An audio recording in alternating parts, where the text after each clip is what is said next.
안녕하세요. 시댁 식구 챙기느라 제 가족은 나몰라라 했던 남편 놈을 반품하고 눈에 넣어도 아프지 않은 예쁜 딸과 행복한 삶을 살고 있는 여자입니다. 자식까지 있는 상황에서 이혼을 결심하는 데까진 꽤나 긴 시간이 필요했는데요. 오랜 시간 긴 고민 끝에 결정한 이혼은 인생에서 가장 잘한 결정인 것 같아요. 물론 긴 시간 고민한 만큼 겁도 많이 나고 힘들기도 많이 힘들었지만요. 결혼 생활을 돌이켜보면 참 힘든 시간들이었거든요. 양가 집안은 저희를 도와줄 여유 따윈 없었고 그야말로 사랑 하나 가지고 한 결혼이었어요. 그나마 믿을 거라곤 젊음과 남편의 직장뿐이었는데 딸이 3살이 되던 해 남편의 회사가 어려워지며 남편은 결국 권고사직까지 당하게 되었죠. 참 막막했어요. 점점 돈 들어갈 곳은 많아지는데 제 취업은 여의찮았고 아무리 꿈을 꾸고 희망을 가져봐도 까마득한 앞날만이 기다리고 있는 기분이었거든요. 여보, 우리 장사해보는 건 어때? 장사? 갑자기 장사는 무슨? 애도 아직 어린데 장사를 같이 어떻게 해? 그냥 내가 빨리 회사 알아볼게. 요즘 취업이 하늘의 별 따기래. 그러지 말고 우리 조그마한 방 하나 딸린 상가 구해서 거기서 지내면서 식당이라도 하자. 내가 다른 건 몰라도 음식 하나는 잘하잖아. 이중으로 월세 나갈 일도 없고 애도 같이 보면서 할 수 있으니까. 지금보단 더 좋을 것 같은데 어떻게 생각해? 그런가? 듣고 보니 그것도 괜찮은 것 같네. 나 퇴직금 받은 것도 있고 이 집 보증금 빼고 대출 조금만 받으면 어떻게 가게는 얻을 수 있을 것 같긴 하다. 그런데 진짜 힘들 거야. 당신 괜찮겠어? 괜찮고 안 괜찮고가 어디 있어. 젊을 때 고생은 사서도 한다는데. 우리 힘들어도 열심히 살아보자. 우리 딸 먹고 싶은 거 하고 싶은 거 돈 걱정하지 말고 다 해줄 수 있게. 그렇게 식당을 차렸고 생각보다 더 힘든 날들의 연속이었어요. 기껏 마련한 재료를 다 버리는 날도 수두룩했고 진상 손님이 오는 날이면 때려치고 싶은 생각도 굴뚝 같았죠. 그런 날들이 쌓이고 쌓여 경험이 되고 점차 단골 손님이 생겨난다 싶더니 입소문이 나더라고요. 그렇게 6년, 앞만 보고 달려왔더니 어느새 대박난 식당이 되었네요. 고생스러운 세월을 보낸 보상을 받듯 더는 먹고 사는 건 문제가 되지 않았죠. 딸이 하고 싶다는 건 걱정 없이 해줄 수 있는 형편이 된 거예요. 그런데 형편이 나아지니 다른 곳에서 문제가 생기더라고요. 그건 바로 시댁과 남편이었어요. 정말 힘들어서 돈 10만 원이 아쉬웠던 시절엔 저희에게 1,000원짜리 한 장 줄 수 없다며 딱 자르던 시댁이었는데 어느 순간부터 돈을 야금야금 빼가고 있더라고요. 남편을 통해 말입니다. 여보, 당신 집에 무슨 용돈을 이렇게나 많이 드리는 거야. 이건 너무 과하잖아. 과하기는 나 장남이야. 이때까진 형편이 안 돼서 못 드렸지만 이제 우리도 먹고 살만 하잖아. 그런 걸로 치면 나도 장녀야. 그런데 난 이 정도로 많이 드리진 않는다고.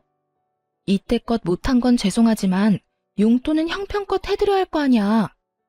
우리가 이 돈 없으면 굶어 죽는 것도 아닌데 좀 적당히 해라. 남들 다 부모 호강시켜줄 때 나 몰라라 했던 게 한이 돼서 그래. 그러니까 당신이 조금만 이해해줘. 남편의 심정이 이해되지 않는 건 아니었어요. 장남이기도 했고 여유가 생겨 가족을 돕고 싶은 마음을 이해 못하는 것도 아니었고요. 그런데 시댁에 주는 용돈 금액이 점점 더 커지고 남편의 남동생, 즉 시동생이 장가를 갈 때 집을 사주는 모습을 보곤 이건 아니란 생각이 들더라고요.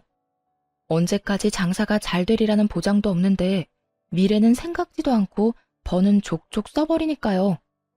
미래가 불안한 것도 있었지만 일할 맛도 나지 않더라고요. 시댁 식구 배를 불려주려고 일하는 건가 싶은 생각이 들었죠.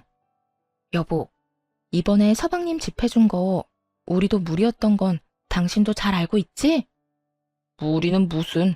그까짓 돈 또 벌면 되잖아. 그까짓 돈? 우리가 벌고 싶다고 하면 언제까지나 잘 벌 수 있대? 도대체 뭘 믿고 돈을 그렇게 쓰는 거야? 우리 딸 아직 어려. 대학도 가야 하고 시집도 보내야 하는데 이렇게 버는 대로 다 줘버리면 어쩌자는 거야? 아, 진짜 말 맞네. 그러면 하나뿐인 동생이 장가를 간다는데 우리처럼 월세살이 시켜? 우리도 이만큼 고생했으니 너도 그 정도 고생은 해라. 이러란 말이야? 아, 말을 말자 말을 말아. 여기까지만 해. 더는 도움 주지 말란 말이야. 지금까지 한 것만 해도 장남으로서 차고 넘치게 했다고. 나 진짜 앞으론 가만 안 있을 거야. 정말 진짜 진심이야. 알겠어? 그래, 알겠어. 아, 알겠다고. 잔소리 좀 그만해. 이젠 결혼할 동생도 더 없다고. 남편은 짜증 가득한 약속을 했고 한동안은 조용했어요. 그러는 와중에 제 여동생이 결혼을 하게 되었고 결혼 선물로 좋은 침대를 사주고 싶더라고요. 어릴 때부터 동생이 좋은 침대를 가지고 싶다고 했었거든요. 그래서 침대를 알아보기 시작했는데 남편이 어떻게 알았는지 화를 내더라고요. 당신 처제 결혼 선물로 침대 사주려고 그래? 왜? 왜? 몰라서 물어? 침대가 얼마나 비싼데 그런 걸 결혼 선물로 한다는 거야? 당신 정신이 있어 없어? 기가 막히더라고요. 본인은 지 동생 결혼 선물로 집 사는 데 쓰라며 거금을 보태준 건 기억에서 아예 지워버린 듯 했죠. 그러고선 뻔뻔스럽게도 고작 침대로 화를 내더군요. 거기에다 그간 남편이 시댁에 쓴 돈이 얼만데 왜 저딴 핀잔을 들어야 하는지도 이해가 되지 않았고요. 당신은 당신 집에 간이고 쓸개도 다 빼주고 다니면서 난 내 동생 결혼 선물로 침대 하나 못 해줘? 아니, 아무리 그래도 침대는 아니지. 그냥 이불이나 좋은 거 사줘. 그러면 되지. 당신이 그렇게 좋은 거 막 해주면 처제도 부담스러워한다고. 말 같지도 않은 소리를 잘도 해대더라고요. 그래서 어떻게 했냐고요? 뭘 어떻게 했겠어요. 대꾸할 가치도 없는 말은 사뿐히 무시하고 가격대가 있는 침대를 선물했죠. 동생이 참 기뻐하더라고요. 그간 식당 일이 바쁠 때마다 와서 동생은 돈 한 푼 받지 않고 돕기도 했고 언니로서 뭐 하나 제대로 해준 것이 없어 마음이 불편했거든요. 동생이 그다지도 기뻐하는 모습을 보니 뿌듯한 기분이었어요. 동생에게 침대를 선물한 사실은 당연히 남편의 귀에도 들어갔고 또 당연하다시피 시댁에서도 알게 됐더라고요. 너 그게 사실이니? 네 동생 결혼하는데 비싼 침대 선물했다는 거. 네, 사실인데 무슨 문제라도 있나요? 무슨 문제? 그걸 몰라서 물어? 침대 비싼 거는 한두 푼도 아닐 텐데 그렇게 굳이 왜 침대를 선물해? 그냥 좋은 이불 세트면 되지. 그렇게 헤프게 낭비하면 돈을 어떻게 모으니? 동생에게 침대를 사준 것으로 둘이 얼마나 긴 토론을 해댔는지 남편의 말과 토씨 하나 틀리지 않고 읊어대는 시모의 말을 듣는데 이대로는 안 되겠다 싶더라고요. 이때껏 돈은 돈대로 쓰면서도 생색 한 번 내지 않았더니 그래서 이토록 당당한가 하는 생각이 들기도 했고요. 어머님, 저 이번에 동생한테 돈 쓴 거 처음이에요. 아범은 사방님 결혼할 때 집 사는데 보태라며 큰돈 턱턱 내놨잖아요. 그것뿐인가요? 시댁에 돈 필요할 때마다 아범한테 받아간 거 다 알고 있어요. 재작년에 이사도 아범이 시켜줬고요. 제가 제 동생한테 고작 침대 하나 사준 게 그리도 싫으시면 환불할게요. 대신 이때껏 아범한테 받아간 거 다 돌려주세요. 그러면 저도 침대 환불하고 동생한테는 이불로 다시 사줄 테니까요. 이렇게까지 강하게 나올 거라 생각하지 못했는지 시모는 조금 당황한 듯 했지만 물러서진 않더라고요. 뭐야? 너 지금 나 협박하니? 협박이라뇨? 정당한 요구인데요. 돈은 아범이나 저나 같은 시간 같은 고생해서 버는데 쓰는 건 아범이랑 시댁에서 다 쓰잖아요. 저희가 돈 못 모은 건 다 시댁 때문이라고요. 시댁이랑 친정이랑 똑같니? 어디 비교할 게 없어서 시댁이랑 친정을 비교하는 거야? 우리 아들이야. 장가가도 우리 집사람이지만 네 동생은 시집가면 그만인데 돈을 왜 써?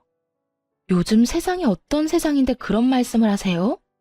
하여튼 전 동생한테 침대 정도는 꼭 해줄 생각이니까 정 제가 친정에 뭘 하는 게 싫으면 아까 말했다시피 이때껏 아범한테 받은 거 다 돌려주세요.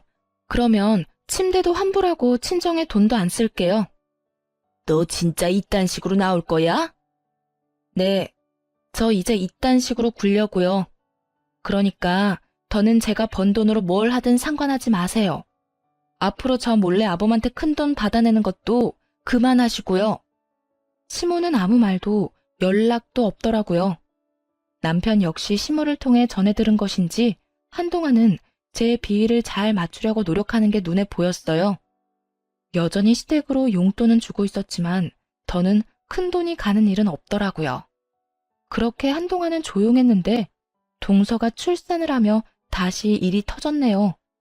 동서는 원래도 엄살이 심하고 장깨가 많은 사람인지라 명절 때면 제가 고생이 이만저만이 아니었거든요. 명절만 되면 여기도 아프고 저기도 아프기 일쑤였죠. 어떤 날엔 여자만 걸리는 마법데이를 내세워 일을 미루기도 했고요. 그런 동서에게 출산은 좋은 핑곗거리였겠죠. 시댁에서 마주칠 때면 남편을 붙잡고 힘들다고 징징대기 바쁘더라고요. 아주버님, 저 요즘 잠도 못 자고 너무 힘들어요. 그이도 회사 일로 바빠서 아무것도 못 도와주고 독박 육아하려니 너무 힘들고 우울해요. 어쩐지 재수씨 안색이 창백하다 싶었는데 힘들어서 그런 거였어요? 네. 아기가 내려놓기만 하면 우니까 화장실도 제대로 못 간다니까요. 도우미분이라도 계시면 좀 살만할 것 같은데 그이 월급으론 도우미까지 부르긴 부담스럽고 그렇다고 혼자 다 하려니 너무 힘들고 지치네요. 그러면 제가 도우미 불러드릴게요. 그까짓 돈 얼마나 한다고. 도와주실 분 불러드릴 테니 걱정하지 마세요. 어머, 정말이요? 아주버님, 너무 감사해요. 역시 우리 아주버님밖에 없다니까. 말릴 틈도 없이 벌어진 상황에 참 기가 막히더라고요.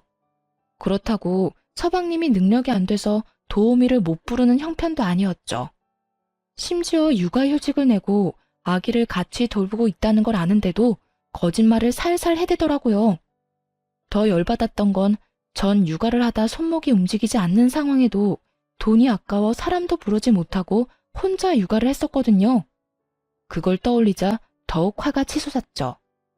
오죽하면 호탕하게 웃고 있는 남편의 얼굴에 손에 잡히는 대로 던져버리고 싶은 심정이었으니까요.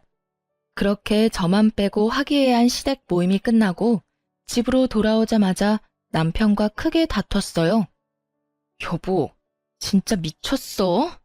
도우미 부르는 돈이 한두 푼인 줄 알아?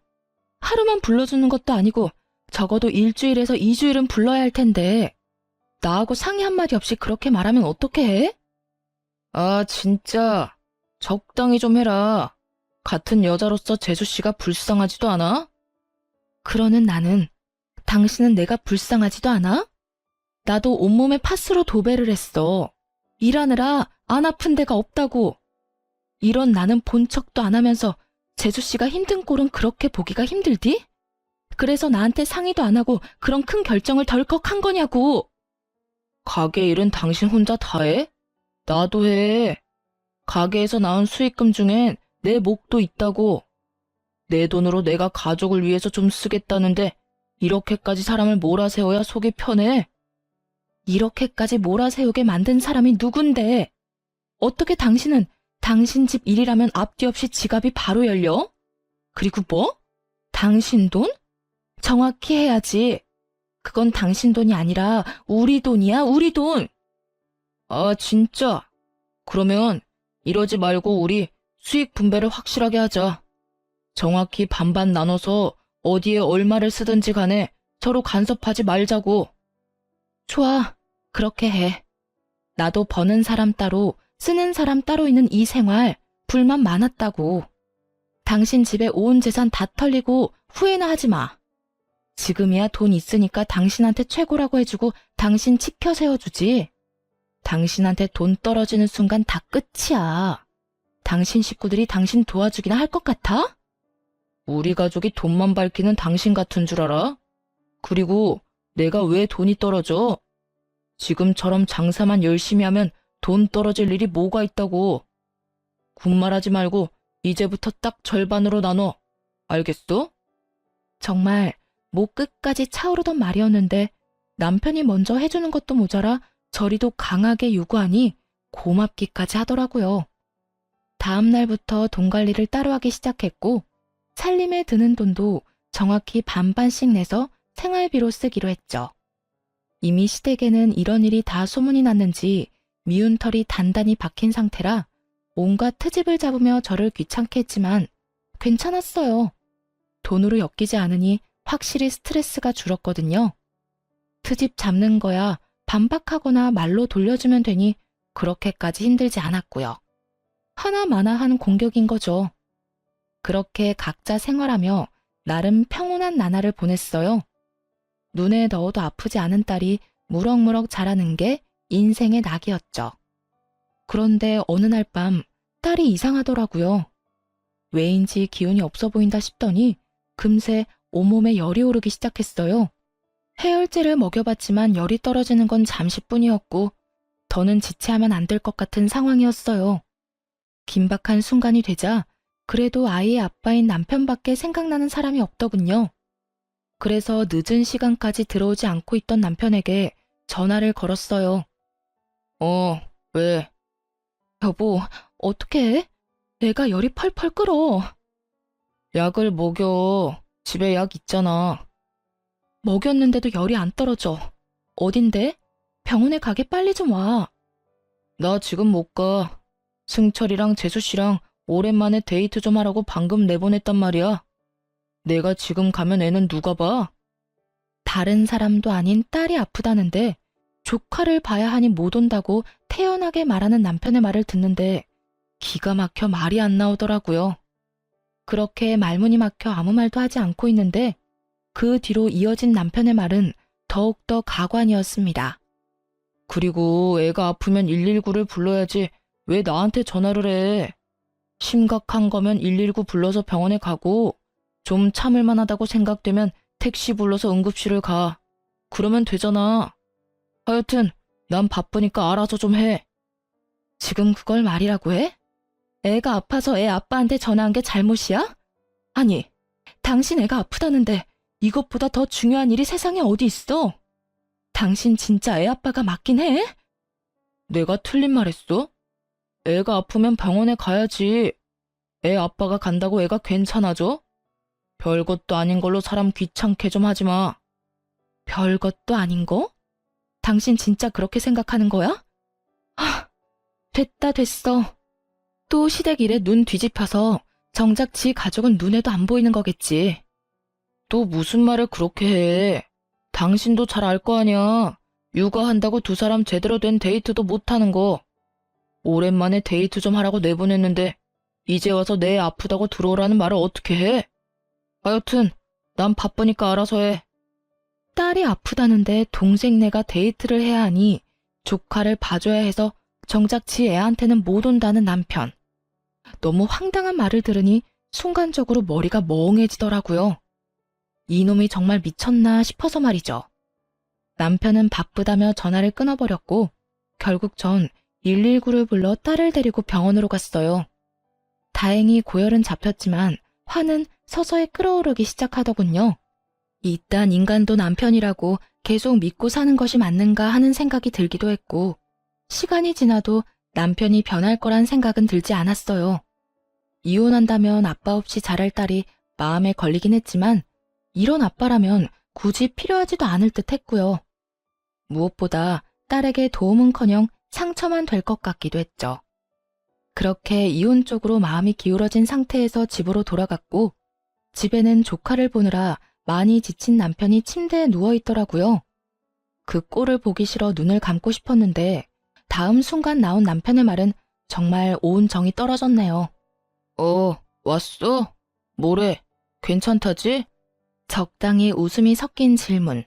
정이 떨어지는 것은 물론이고 겨우 가라앉힌 화가 다시 확 오르더라고요. 지금 웃음이 나와? 당신이 그러고도 아빠야? 애 걱정은 전혀 안 해? 걱정하면 뭐가 달라져?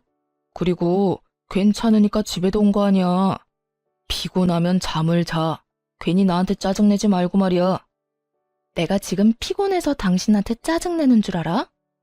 당신이 하는 행동이 화가 나서 이러는 거야. 애가 아프다는데 한다는 말이 119를 부르라고? 누군 119 부를 줄 몰라서 당신한테 연락한 줄 아냐고. 그래도 당신이 우리 딸 아빠니까 연락한 거였지. 나도 무섭고 걱정되니까 그런 순간에 당신하고 함께 있고 싶어서 그래서 연락한 거였다고. 그만 좀 해라. 애만 멀쩡하면 된 거지. 별것도 아닌 걸로 성질 좀 내지 마.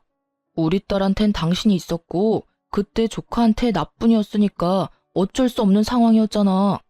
가족끼리 서로 돕고 살면 좋은 거지. 언제까지 그렇게 따지고 둘 거야?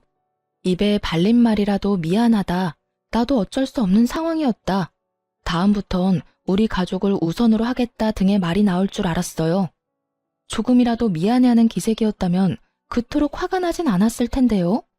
남편은 도리어 큰 소리를 내며 저를 예민하고 트집이나 잡는 사람으로 몰아가더군요. 그 순간 분명해졌네요. 이 남자에게 가족은 나와 딸이 아니라 시댁 식구들 뿐이라는 사실을요. 그런 생각이 들고 나자 이혼해야겠다는 확신이 더 분명해졌고 결단을 내렸죠. 일단 저와 딸의 공간에서 남편 놈을 내쫓기로 했어요. 당신은 당신 가족만 챙기니까 문제라는 거야. 결혼하고 당신이 최우선으로 챙겨야 할 가족은 나랑 우리 딸이라고. 시댁이 아니라 우리가 1순위가 되어야지 왜 늘 다른 사람이 1순위야?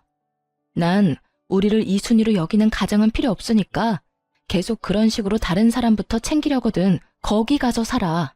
여기서 이러고 있지 말고. 뭐? 지금 나보고 나가라는 거야? 나가라면 누가 겁낼 줄 아나? 나도 마주치면 싸우기만 하는 이 집구석 들어오기 싫었다고. 제발 들어와 달라고 연락이나 하지 마. 걱정하지 마. 하늘이 두 쪽이 나도 당신 같은 인간한테 연락하는 일은 없을 테니까. 화를 내더니 그 길로 남편은 집을 나가버렸고 바로 이혼 준비를 하기 시작했죠. 이혼을 준비하며 알아보니 생각보다도 더 많은 돈이 시댁으로 흘러들어갔더라고요. 결혼한 지 2년밖에 되지 않은 동서에게 들어간 돈도 꽤 많았고요. 당연하다면 당연하게도 차용증 한 장 없이 말입니다. 돈 관리를 따로 하기 시작한 시점부턴 거의 돈을 물 쓰듯 썼더군요. 힘들었던 시절은 생각지도 않고 피땀 흘려 번 돈으로 시댁 식구들만 챙기는 남편의 행동은 이혼 사유로 충분했죠. 물론 이혼을 결심하며 딸이 걱정스러운 건 있었어요. 그런데 딸아이 역시 남편에게 실망을 많이 했더라고요. 엄마, 그냥 아빠랑 이혼해. 아빠한텐 우리가 항상 2등이잖아. 난 이제 그런 아빠 필요 없어. 어? 우리 딸 아빠한테 화 많이 났구나? 화가 난 게 아니라 아무 감정도 없는 거야. 아빠랑 뭘 해본 기억도 없고 웃으면서 이야기 나눈 기억도 거의 없어. 그런 아빠한테 무슨 화가 나겠어? 그러니까 엄마도 내 걱정하지 말고 이혼하고 싶으면 그냥 이혼해도 된다고 말해주고 싶었어. 우리 반에도 이혼한 애들 꽤 있으니까 이상한 걱정하지 말고. 혹시나 이혼이라는 선택이 딸에겐 상처만 되는 이기적인 선택이진 않을까 고민했었는데 딸에게서 이런 말을 들으니 옳은 선택이었다 싶었어요. 어린 딸에게 이런 말까지 나오게 한 남편에게 정말 분노하기도 했고요. 이혼은 순탄하지 않았어요. 남편이 이혼을 거부한 것은 아니었지만 위자료를 주지 않으려 갖은 애를 썼거든요. 시댁엔 큰돈을 아무렇지 않게 턱턱 내놓더니 저에겐 한 푼이라도 아껴보려 하는 모습을 보며 이혼을 결심하길 잘했다는 생각을 다시금 했네요. 양육권은 두말할 것 없이 제가 가져오게 되었고 위자료 역시 생각보다 더 큰 금액을 받게 되었어요. 집은 제 명의였고 가게는 남편 명의였기에 이혼을 하자마자 용달차를 불러 남편의 짐을 동선의 집으로 보내버렸어요. 짐을 받은 동선은 전화를 해서는 개거품을 물기 시작하더라고요. 형님 진짜 미쳤어요? 이 짐을 왜 저한테다 보내세요? 왜? 내 전남편이 매일같이 그 집에 가 있길래 거기가 내 전남편 집인 줄 알았는데? 그걸 지금 말이라고 해요? 얼른 다시 가지고 가세요. 그렇지 않아도 하루가 멀다고 찾아와서 귀찮아 죽겠는데 짐까지 우리 집에 있는 거 알면 여기서 살다시피 할 거 아니에요. 그까지 돈 좀 줬다고 빈드라도 붙을 생각이야 뭐야? 하여튼 눈치가 없어도 너무 없다니까. 가라고 눈치를 줘도 알아먹지를 못해요. 전 그런 눈치 없는 아주버님 데리고 살 생각 전혀 없으니까 얼른 짐 다시 가지고 가세요. 난 이미 동서한테 다 보냈고 내 손은 다 떠나갔으니까 정 싫으면 동서가 어머님 댁으로 보내든 다 태워버려버리든 알아서 해. 나한테 이런 연락하지 말고. 이제 우리 엄연히 남남인 거 몰라? 눈치 없는 동선의 아주버님, 이제 나하고 아무 사이도 아니고 동서 가족이니까 알아서 잘 챙겨 살아. 늘 그랬던 것처럼 말이야. 언제는 전 남편이 최고라며 치켜 세우기 바쁘더니 빼먹을 것이 없어지자 동서는 전 남편을 짐짝 취급을 해대더라고요. 형님, 글쎄 전 아주버님을 제 식구라고 생각해 본 적이 없다니까요. 식구도 아닌데 무슨 돈은 그렇게나 많이 받았대? 차용증 한 장 없이 말이야. 그거야. 난 그저 힘들다고 했을 뿐인데 아주버님이 나서서 돈을 준 것뿐이라고요. 주는 돈을 안 받는 사람이 어디 있어요? 그리고 다 갚을 거예요. 가족끼리 차용증은 무슨? 데리고 살라고 할 땐 식구가 아니라고 하더니 돈 이야기엔 가족? 동서는 참 말이 앞뒤가 안 맞네. 자기 마음대로 이랬다 저랬다 편하게도 산다. 하여튼 형님한테 빌린 돈 아니니까 신경 쓰지 마세요. 짐은 빨리 다시 가지고 가시고요. 동서는 화를 내며 온갖 험한 말과 함께 전 남편에 대한 욕을 쏟아냈고 그 모든 내용을 녹음해 전 남편에게 보내버렸어요. 돈은 돈대로 쓰고 무슨 일이 있다면 만사를 제쳐놓고 도와줬던 인간들이 전 남편을 어떻게 생각하고 있는지 알려주기 위함이었죠. 보낸 녹음 파일을 다 들은 남편은 전화를 해 화를 내기 시작하더군요. 당신 이게 뭐야? 이딴 거 보내면 내가 후회라도 할 줄 알아? 당신 같은 인간은 후회라는 감정도 사치라는 거 나도 잘 알아. 난 그저 당신이 지금 어떤 처지인지 똑바로 알고나 있으라고 보낸 거야. 당신이 그렇게 믿어 의심치 않던 당신 재수씨도 당신이라면 지긋지긋하다고 하니 당신 엄마 집에나 가야겠네. 하여튼 오갈 데 없다고 우리 집엔 오지 말고. 이젠 우리 집에 당신 짐도 없으니까 말이야. 내가 말했지. 오라고 해도 안 간다고. 이혼까지 한 마당에 내가 미쳤다고 그 집에 가냐? 당신 잊었나 본데 가게는 내 거야. 가게가 있는데 그깟 집 언제든 벌어서 사면 된다고. 그때 가서 후회나 하지 마. 당신이야말로 이 가게 아니면 어디 가서 돈이나 벌어 먹고 살 수 있을 거나 같아? 나니까 당신 데리고 살아준 거야. 이거 왜 이래? 어디 두고 보자. 그래, 누가 더 잘 먹고 잘 사나. 그래, 두고 보자고. 전 남편은 제가 이혼을 후회할 것이라 호언장담하더군요. 길고 짧은 건 대봐야 안다지만 이건 굳이 대보지 않아도 뻔히 알 수 있는 것이었죠. 그렇게 마지막까지도 전 남편과는 얼굴을 붉히며 끝을 봤고 저와 딸은 빠르게 안정을 찾아갔어요. 워낙 가정에 무관심했던 아빠라 없어도 표시도 나지 않더라고요. 전 남편의 빈자리가 아쉽기는커녕 이혼 따위 한 적도 없다는 듯 평화로운 나날들을 보내고 있었죠. 그렇게 3개월쯤 지났을 때일까요? 전 남편의 가게에 파리만 날린다는 소문이 나돌더라고요. 제가 빠진 가게가 평탄하지 않을 거라는 예상은 했지만 그 시점이 너무 빨라 조금은 놀랍더라고요. 도대체 어떻게 된 것인지 궁금해지던 찰나 전 남편에게 연락이 왔어요. 여보, 나 요즘 너무 힘들다. 우리가 힘들게 일군 가게 문 닫기 직전이야.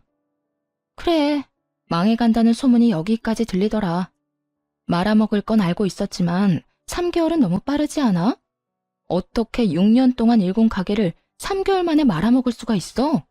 그게 우리 이혼하고 난 뒤에 일손이 부족해서 우리 가족한테 일 좀 도와달라고 부탁했었거든.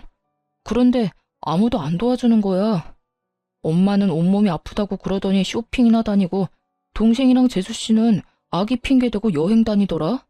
돈 받아갈 땐 간이고 쓸개고 다 빼줄 것처럼 굴더니 정작 내가 필요할 땐 아무도 안 도와주는 거 있지? 내 연락도 차단해버리고 말이야. 결국엔 직원을 구했는데 그 직원이 식자재 관리를 잘못하는 바람에 손님들 장염 걸리고 식품위생청 신고 들어오고 난리도 아니었어. 들어보니 망해가는 식당의 지름길을 밟고 있더라고요. 잘못된 식자재 관리에 단골 손님들의 장염, 칭찬이 가득했던 가게 리뷰엔 각종 악플만 가득하다고 하더라고요. 음식 맛이 변했다는 것부터 해서 더럽다, 직원들이 불친절하다, 다신 가지 않겠다 등 영업 정지는 물론이고요. 하소연하며 울먹이는 전 남편의 말을 듣고 있는데 더 말을 섞고 싶지도 않았네요. 식자재 관리는 직접 해라. 사장이 친절해야 직원도 친절하다. 쓰레기통에서는 개도 밥 먹기가 싫다 등등 입이 마르고 닳도록 말했었는데 단 하나도 새겨듣지 않아 일어난 일들이더군요. 거기에다 전시댁 인간들까지 한몫했고 말이죠. 왜 아무 말도 없어? 나랑 이제 말도 하기 싫어? 당신 같으면 당신이랑 말 섞고 싶겠어? 그러게, 내가 뭐라고 그랬어? 당신한테 식구는 우리라고 했었지? 돈은 돈대로 뜯기고 가게는 가게대로 말아먹고 다 망해가는 거 자랑질이라도 하려고 연락했니? 왜 연락한 거야? 아니, 넌 그냥 일이 이렇게 되고 나니까 당신 생각나서 연락했어. 당신 말이 다 옳았다 싶기도 해서 말이야. 미안해. 그땐 내가 어리석었어. 이제 와서 사과하면 내가 받아줄 거라 생각해? 정신 차려. 이혼 도장 잉크 마른 지 오래고 난 당신 사과 같은 거 이제 필요 없어. 정 나한테 숙제하고 싶으면 다신 연락을 하지 마. 난 그거면 충분하니까. 그렇게 다신 연락도 하지 말라는 말과 함께 전화를 끊어버렸어요. 그 후 결국 가게 문을 닫았다는 소식이 들려오더라고요. 전 시댁 인간들에게 돈을 다 뜯겨버린 전 남편은 직원들 줄 월급도 없어 권리금도 없이 가게를 내놓았다는 이야기도 들을 수 있었고요. 관리만 잘해서 넘겼으면 권리금이 꽤 됐을 텐데 말이에요. 제 젊은 시절을 갈아 넣은 걸 생각하면 서글프긴 했지만 다 자업자득이다 싶으며 속이 다 시원하더군요. 그렇게 다신 소식을 들을 일도 만날 일도 없을 거라 생각했는데 전 남편이 글쎄 딸을 찾아왔더라고요. 전 시댁엔 아무리 도움을 구해봐도 연락조차 되지 않고 그렇다고 저를 찾아오자니 얻는 거 없이 욕만 먹을 것 같았나 보죠. 전 남편이 나름대로 잔머리를 쓴 것이었죠. 딸에게 아빠가 학교 앞으로 찾아왔다는 이야기를 듣고 불이 나게 달려갔더니 거짓골을 한 전 남편이 딸아이를 붙잡고 있더라고요. 우리 딸, 아빠 안 보고 싶었어? 어떻게 아빠한테 연락 한 통이 없어? 아빠 조금 서운하더라. 전 남편의 물음에도 딸은 눈도 마주치지 않은 채 아무 말도 하지 않고 있더라고요. 그 모습을 보는데 정말이지 딸만 아니었다면 욕이라도 시원하게 해주고 싶은 심정이었어요. 당신, 여기가 어디라고 와? 당신 왔어? 나야 우리 딸 보고 싶어서 왔지. 내가 못 올 때 온 것도 아니고 뭘 그렇게까지 화를 내. 남들이 보면 오해하겠다. 화를 안 내게 생겼어? 이때까지 연락 한 통 없다가 갑자기 찾아와서 보고 싶었다고 하면 우리가 받아줘야 해? 당신은 예나 지금이나 왜 이렇게 뻔뻔해? 당신 지금 오해하고 있는가 본데 나 그냥 막 찾아온 거 아니야. 나도 참다가 우리 딸이 너무 보고 싶어서 고민하다가 찾아온 거라고. 아빠가 딸 보고 싶은 건 당연한 거 아니야? 그 당연히 보고 싶은 마음이 너무 늦었다고 생각 안 해? 우리 이혼한 지 1년이야. 1년 동안 단 한 번도 보고 싶단 연락도 없었으면서 이제 와서 찾아온 이유가 뭐야? 이유는 무슨, 정말 보고 싶어서 왔다니까. 온 김에 우리 딸이랑 맛있는 것도 먹고 집에서 시간도 같이 보내고 하면 좋잖아. 전 남편은 능청스럽게도 상황을 모면하려 애쓰더라고요. 그런 전 남편의 모습에 기가 막혀 말문이 막혀 있는데 딸이 제 손을 잡더니 전 남편을 향해 이렇게 말하더라고요. 아빠, 이제 나 찾아오지 마. 난 아빠 안 보고 싶어. 딸의 말을 들은 전 남편은 적잖게 당황했는지 눈을 동그랗게 뜨고 딸에게 되묻더라고요. 그리곤 화가 많이 난 딸이 투정이나 부린다고 생각한 듯 장난스럽게 딸의 화를 풀어주려 애쓰더군요. 뭐라고? 우리 딸 아빠한테 화 많이 났구나. 아빠가 미안해. 이렇게 아빠 사과할 테니까 화 좀 풀어라. 응? 나 아빠한테 화 안 났어. 그냥 아빠가 보고 싶지 않을 뿐이야. 내가 아플 때도 엄마가 힘들 때도 우리보다는 다른 사람 돕는다고 바빴어. 난 아빠 필요 없어진 지 오래됐어. 그러니까 원래 하던 대로 우리한테 찾아오지 말고 혼자 살아. 딸, 그땐 아빠가 어리석었어. 아빠가 진짜 반성 많이 했다고. 그러니까 우리 딸 화 좀 풀어주면 안 될까? 이제부터 아빠가 우리 딸한테 정말로 잘할게. 우리 딸이 필요하다고 하면 그게 어디든 언제든 상관없이 만사를 제쳐두고 달려올게. 응? 필요 없으니까 아빠는 아빠가 사랑하는 가족들이랑 잘 살아. 난 엄마만 있으면 되니까. 딸의 말을 들은 전 남편은 눈물을 줄줄 흘리더라고요. 단호해도 너무나도 단호한 딸의 태도에 아무 말도 못한 채 말이죠. 사실 딸의 말을 들으며 조금은 당황스럽기도 마음이 아프기도 했어요. 전 남편이 불쌍해서 마음이 아픈 것이 아닌 아빠를 저리도 미워하게 된 딸의 심정이 어땠을까 하고 생각하니 마음이 찢어지게 아프더라고요. 그리고 딸이 전 남편을 미워하는 건 알고 있긴 했지만 저토록 미워하는 줄은 몰랐기에 전 남편 못지않게 당황스럽기도 하더라고요. 전 남편은 눈물만 뚝뚝 흘리고 있었고 딸은 그런 아빠의 모습이 더는 보기 싫다는 듯 손을 잡아 끌더군요. 그게 전 남편을 마지막으로 만난 날이었어요. 딸에게 그런 말까지 들은 전 남편은 더는 찾아오지 않았으니까요. 이젠 정말 끝이라고 생각했습니다. 그런데 끝날 때까지 끝난 것이 아니더라고요. 당시 동네 마트에서 계약직으로 일하고 있었는데 그곳으로 글쎄 동서가 찾아왔더라고요. 도대체 어떻게 알고 찾아온 것인지 알 수는 없지만 찾아와 다짜고짜 한다는 말이 정말 가관이었어요. 형님, 이렇게 숨어있으면 내가 모를 줄 알았어요? 숨긴 누가 숨었다고 그래. 난 그저 내 할 일 하면서 열심히 살고 있는 거야. 갑자기 찾아와서 뭐 하는 짓이야 지금? 뭐 하는지? 몰라서 물어요? 당장 형님 남편 데리고 가요. 내가 아주버님 때문에 살 수가 없다고요. 하루가 멀다고 찾아와서 돈 내놓으라고 빚독촉을 해대는데 정말 살 수가 없다고요. 정말 살 수가 없는 사람이 누군데 이딴 말을 하는 것인지 이해가 되지 않았어요. 동서는 마치 제가 이혼했다는 사실을 모르는 사람처럼 몰아세우기 시작했고 그런 뻔뻔한 태도에 화가 점점 치솟기 시작했죠. 살 수가 없으면 돈을 갚아. 그러면 되겠네. 그리고 나랑 그 인간 이혼한 지가 언젠데 날 찾아와서 이 난리야? 여기서 난동 그만 부리고 동서 아주버님하고나 잘 이야기해봐. 말이 통했으면 여기까지 찾아왔겠어요? 내가 정말 살 수가 없다고요. 이미 동네에 소문까지 나서 이사해야 할 판국이라고요. 그래? 이사하려면 집 팔아야 하잖아. 집 판 김에 돈 갚으면 되겠네. 기억하지? 그 집 살 때 그 인간이 큰 돈 보탠 거. 도움받은 금액이 꽤 큰데 입 싹 닫지 말고 얼마라도 좀 갚아. 사람이 그 정도 양심은 지키면서 살자. 어? 형님, 정말 이러실 거예요? 동서는 본격적으로 언성을 높이며 행패를 부리기 시작하더라고요.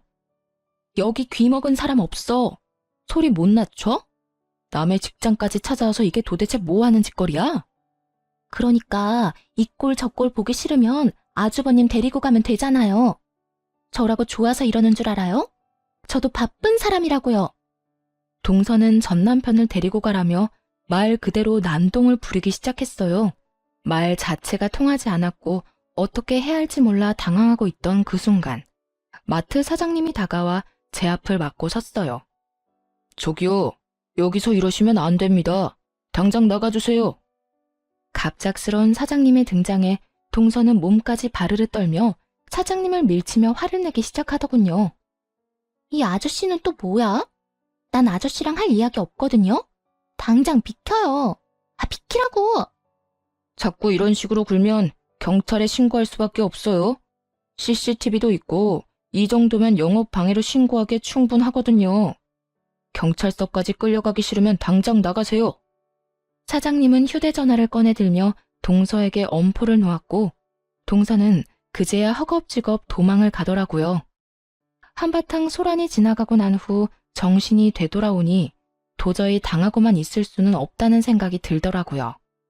돈을 받았을 때는 언제고 이제 와서 돈 내놓기 싫은 그 심보도 심보였지만 이미 다 끝난 저를 찾아와 난동을 부리는데 도저히 용서할 수가 없었어요. 당시 동서는 회사를 이직한 상태였는데 전 남편에게 숨기고 있다는 사실을 전 알고 있었어요. 눈에는 눈, 이에는 이라고 전 남편에게 연락해 동서가 이직한 회사를 알려주었죠. 입사하는 것이 하늘의 별 따기라던 대기업에 다니고 있다는 사실을요. 전 남편이 회사로 찾아가 돈을 내놓으라고 제대로 난동을 쳤는지 신고를 받고 출동한 경찰에게 잡혀 유치장 신세를 지게 되었다 하더군요. 가족 타령하며 좋다고 붙어먹을 때는 언제고 돈 때문에 서로를 못 잡아먹어 안달이 난 꼴이 참 보기 좋다 생각했네요. 전 남편이 유치장 신세를 지고 있다는 이야기를 듣고 난 후 동서에게서 연락이 왔더라고요. 사람 하나 살리는 셈치고 좀 도와달라고요. 형님, 저 좀 살려주세요. 제발요. 다짜고짜 이게 무슨 소리야? 사실은 저요, 돈이 없어요. 아주버님 돈을 갚고 싶어도 돈이 없다고요. 말이 되는 소리를 좀 해. 대기업 월급이 얼만데 돈이 없다고 하면 누가 믿어? 그게요, 다 썼어요. 이것저것 좀 사느라. 들어보니 평소에도 사치가 심하던 동서는 전 남편에게 빌린 돈은 물론 월급까지도 물 쓰듯 쓰고 다녔더라고요. 전 남편이 저와 이혼할 것도 가게가 저리 망해버릴 것도 예상하지 못한 채 말이죠. 거기다 전 남편이 찾아와 제대로 회사를 엎어준 덕에 회사까지 잘렸다며 하소연하기 시작하더군요. 거기다 아주버님 때문에 회사까지 잘렸다고요. 이제 정말 돈 나올 구멍이 없어요. 돈이 없으면 없는 거지. 왜 나한테 이 난리를 부리는 거야? 동서 남편 있잖아. 동서 남편한테 말해. 엄한 사람한테 하소연하지 말고. 저희 남편도 요즘 힘들어요. 그래서 말인데 형님이 돈 좀 빌려주시면 안 될까요? 차용증 쓰라고 하면 쓸게요. 저 좀 살려주세요. 제발요. 내 돈으로 내 전 남편 돈을 갚겠다. 이 뜻이네? 동서 진짜 양심도 없구나. 어떻게 나한테 그 돈을 빌려달라고 할 수가 있어? 저도 오죽 급했으면 이러겠어요? 아주버님 목소리만 들어도 이젠 지긋지긋한데 돈은 없고 형님은 이혼하면서 받은 위자료랑 집 있잖아요. 그러지 말고 돈 좀 빌려주세요. 돈을 빌리는 사람이 어찌나 당당한지 누가 들으면 맡겨놓은 돈이라도 있는 건 줄 알겠더라고요. 착각을 해도 아주 큰 착각을 하고 있는 동서에게 확실하게 현실을 깨우치게 해주었어요. 정신 차려. 그 돈이 있다고 해도 동서한테 빌려줄 일은 없어. 그러니까 다신 나한테 연락도 하지 말고 찾아오지도 마. 내가 동서 해주니까 우리가 아직도 가족인 것 같아? 그저 그쪽 저쪽이라 하기 못해서 불러주는 거니까 착각하지 마. 알겠어? 그리고 다시 나한테 피해주잖아? 동서도 내 전 남편이랑 나란히 유치장 신세 지게 해줄 테니까. 유치장은 가고 싶지 않았는지 더는 연락이 온다거나 찾아오는 일은 없더라고요. 그렇게 돈 나오던 방망이가 사라진 후 돈을 물 쓰듯이 쓰던 전 시댁 식구들은 빠르게 무너져 내렸어요. 동선에는 사업을 하다 제대로 망해버려 좁은 단칸방으로 이사를 갔다고 하고 전 시댁은 그런 동선애를 도와주다 함께 망해버렸다고 하고요. 능력도 없는 것들이 돈만 믿고 설치다 집안 하나 잘 말아먹었다 했네요. 그 후 전 시댁과의 소식이 완전히 끊겨버리고 잘 지내고 있습니다. 여전히 마트에서 일하며 딸과 함께 행복한 나날들을 보내고 있는 중이에요. 무엇보다 사장님이 저와 딸을 잘 챙겨주셔 몸도 마음도 편한 요즘이에요. 딸아이도 마트 사장님을 무척이나 좋아하는데요. 운동회를 앞둔 어느 날 딸이 이런 말을 하더라고요. 엄마, 마트 사장님, 나 운동회 할 때 엄마랑 같이 오면 안 돼? 엄마 혼자 오는 것보다 사장님도 같이 오면 나도 좋고 좋고 엄마도 좋을 것 같아. 사장님이랑? 그건 좀 힘들 수도 있을 것 같은데. 아무래도 사장님이 부담스러울 수도 있을 것 같아. 아니야. 저번에 운동회 이야기하니까 꼭 오고 싶다고 했어. 그러니까 엄마가 한번 물어나 봐봐. 아마 꼭 오고 싶다고 할걸? 평소 사장님과 장단이 잘 맞아 친하게 지내던 터라 딸이 함께하고파 하는 마음을 이해하지 못하는 건 아니었지만 조금은 조심스럽더라고요. 그래도 딸이 너무 기대를 하고 있던 터라 조심스럽게 사장님께 물어보았고 사장님은 흔쾌히 함께 하겠노라 말해주었어요. 정말 저도 가도 되나요? 그렇지 않아도 꼭 가보고 싶었는데 초대해 주셔서 감사해요. 요즘도 도시락도 싸고 하나요? 그날 김밥은 제가 쌀 테니 그냥 몸만 오세요. 아셨죠? 결국 사장님과 함께 딸의 운동회에 참석하게 되었고 참 즐겁더라고요. 막상 전 남편과는 딸의 학교 행사에 참석해 본 적이 없는데 사장님과 함께 딸과 좋은 시간을 보내고 있으니 가족이 된 기분마저 들었어요. 그렇게 웃고 떠들며 즐거운 시간을 보내던 중 사장님이 이런 말을 하더라고요. 평생 일만 하느라 혼자 늙어 죽을 거라 생각했는데 덕분에 이런 것도 와보고 호강하네요. 아니에요. 사장님 덕분에 저희가 더 즐거운걸요. 우리 딸 저렇게 즐거워하는 거 정말 오랜만이에요. 감사해요. 곤란한 부탁일 수도 있는데 흔쾌히 와주셔서요. 저 진짜 오고 싶었다니까요. 막상 와보니까 오길 정말 잘했다 싶어요. 가족이란 이런 거구나 싶기도 하고 이대로 한 가족이면 정말 좋겠다 싶기도 하고요. 어때요? 이렇게 가족이 되면 정말 행복할 것 같지 않아요? 나만 그래요? 네? 행복할 것 같네요. 순간 너무 당황하여 대충 대답하긴 했지만 되뇌면 되낼수록 혼란스럽더라고요. 이건 고백인가 해서요. 아무래도 저는 이혼녀에다 딸이 있는 입장이라 항상 모든 것이 조심스러워 사장님의 말